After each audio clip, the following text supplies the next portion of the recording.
Hello बच्चों, let's read the given question. The question says the x comma y coordinates of the corner of a square plate are 0 comma 0 L comma 0 L comma L 0 comma L. The edges of the plate are clamped and transverse standing waves are set up in it. If u x comma y denotes the displacement of the plate at the point x comma y at some instant of time, the possible expressions for u is r. A is given as positive constant. हमें चार expressions given है और हमें find करना है कि which expression is the possible case. तो यहाँ पे एक स्क्वायर हमें गिवन है। अगर हम उसके कोऑर्डिनेट एक्सिस पे उसे ड्रॉ कर लें तो लेट सपोज ये हमारा एक्स और वाई कोऑर्डिनेट है और this is our square over here. हम इस पॉइंट का नाम दे देते हैं ओ ए बी सी। ये कोऑर्डिनेट है 0,0। ये कोऑर्डिनेट हमारे को गिवन है L,0। This coordinate is given as L,L and finally C coordinate जो हमें गिवन है वो है 0,L। ऑलराइट, बेसिकली हमें यहाँ पे एक चीज गिवन है कि जो एजेस हैं ये सारे के सारे क्लैम्प्ड है। क्लैम्प्ड है दैट मीन्स इनके जो डिस्प्लेसमेंट हो रहा होगा पार्टिकल का यहाँ पे वो जीरो होगा। तो we can say at edges और we can say edge edges are clamped. So जो वैल्यू आएगी यहाँ पे that is we can say u x comma y, ये वैल्यू जीरो आनी चाहिए यहाँ पे।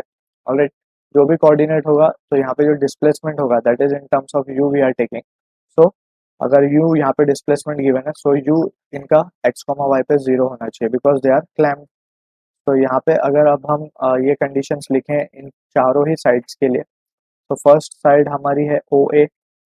तो अगर हम बात करें ओ ए के लिए तो ओ ए पे हम देख सकते हैं कि ये जो y की वैल्यू है एट ओ ए वाई जीरो है। ऑलराइट, और जो x की वैल्यू है वो कहाँ से कहाँ वेरी कर रही है।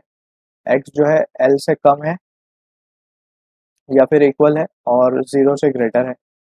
ऑलराइट, अगर हम बात करें अब ए बी की तो ए बी पे अगर हम ध्यान से देखें तो ए बी है कहाँ, x इक्वल्स टू l पर है।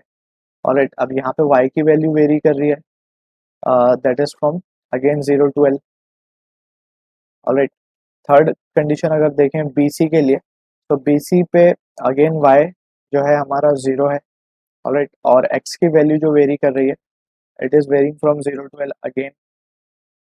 अब हम बात करें CO की तो CO पे जो है x की वैल्यू यहाँ पे वी कैन क्लियरली सी जो x की वैल्यू है यहाँ पे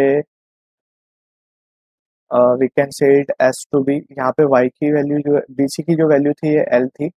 alright, y equals to l था BC के लिए एंड CO के लिए x equals to zero. Alright, now अगर हम अब इसे लिखें इक्वेशन को सो y यहाँ पे वेरी कर रहा होगा from 0 to l। Alright, so we have to be careful with this. Now अगर हम अब एक एक एक्सप्रेशन को देखते हैं और ये चारों ही कंडीशन उस पर सेटिस्फाई होनी चाहिए। तो अगर हम बात करें फर्स्ट के डिस्प्लेसमेंट की दैट इज यू की हम बात करें तो जब हम x को सब्सटीट्यूट करें y को सब्सटीट्यूट करें जीरो इन दिस एक्सप्रेशन तो हमें क्या मिलने वाला है, y को जब हम जीरो डालेंगे तो this value will become one. So हमें कुछ तो एक्सप्रेशन मिलेगा विच इज नॉन जीरो लेकिन ये होना चाहिए zero. Alright, so x A can not be the answer. Alright, वैसे ही हम सारे ऑप्शंस भी चेक कर सकते हैं, अगर एक भी सेटिस्फाई नहीं कर रहा दैट मीन्स कि वो आंसर नहीं हो सकता हमारा। अब हम अगर हम बात करें ऑप्शन बी की तो फर्स्ट ऑप्शन में हम देख सकते हैं कि अगर हमने y जीरो सब्सटीट्यूट किया तो whole term will be zero. अगर हमने x को l सब्सटीट्यूट किया अगेन तो भी ये sine pi will be zero again. अगर हमने y को l सब्सटीट्यूट किया again it will be zero. अगर x को जीरो सब्सटीट्यूट किया again it will be zero. So it is satisfying all the four conditions. तो हमारा बी ऑप्शन हो सकता है करेक्ट। सिमिलरली हमारा सी ऑप्शन भी करेक्ट होगा। Alright, and finally D option हमारा अगेन इनकरेक्ट होगा। Alright, so the correct answer in this case will be option B and C. So I hope you understood it well. All the best.